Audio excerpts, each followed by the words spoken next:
આ દીવાબત્તી પૂજા પાઠ ધૂપ ધુમાડા તો છે ને એ ખાલી ઉપાસનાની એક પદ્ધતિ છે કે ભગવાન માતાજી સુધી તમારી પ્રાર્થના પહોંચાડવા માટે દીવો કરવામાં આવે. અગ્નિદેવ સંદેશા વાહક દેવ કહેવાય. અગ્નિદેવ શું કહેવાય? તમારો સંદેશો ભગવાન સુધી પહોંચાડવાનું કામ કોનું? અગ્નિદેવનું.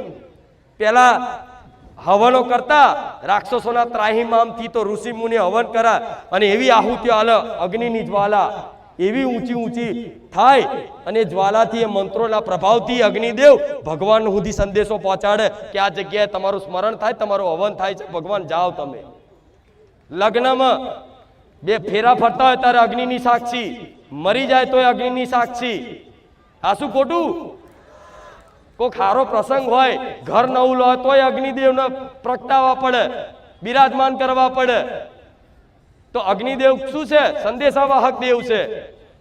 તો એટલે દીવો કરવામાં આવે છે. અગરબત્તી કેમ કરો? અગરબત્તી એટલે કરવામાં આવે છે કે વાતાવરણનું શુદ્ધિકરણ થાય. અગરબત્તી હારી સુગંધવાળી, આમાં ફેવરો ગુગળવાળી કે ગુલાબની કે મોગરાની, તો સારું સુગંધ આવે ને સકારાત્મક ઉર્જા થાય, નકારાત્મક ઉર્જા દૂર થાય અને સકારાત્મક ઉર્જાનો સંચાર થાય. તમારું મન શાંત થાય સુગંધથી, અને સુગંધથી મન શાંત થાય. તમે જે પ્રાર્થના કરો એ માતાજી સુધી પહોંચે અને મનની વાત જ માતાજી સુધી પહોંચાડે, અવાજ ના પહોંચે.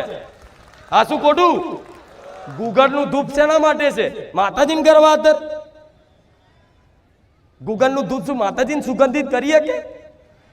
અરે એ તો પોતે જે ફૂલોમાં સુગંધ નહીં, એ મારી માતાના સુગંધ છે. આ ગુલાબની સુગંધથી શું થાય? ના, મારા જેવી માતા તો પહેલેથી સુગંધિત હોય. પણ એ બધી ઉપાસના પદ્ધતિ તમારા માટે છે કે કંઈક કરતા બસ મન લાગે અને મનની વાત પહોંચે છે, અવાજ નહીં પહોંચતો.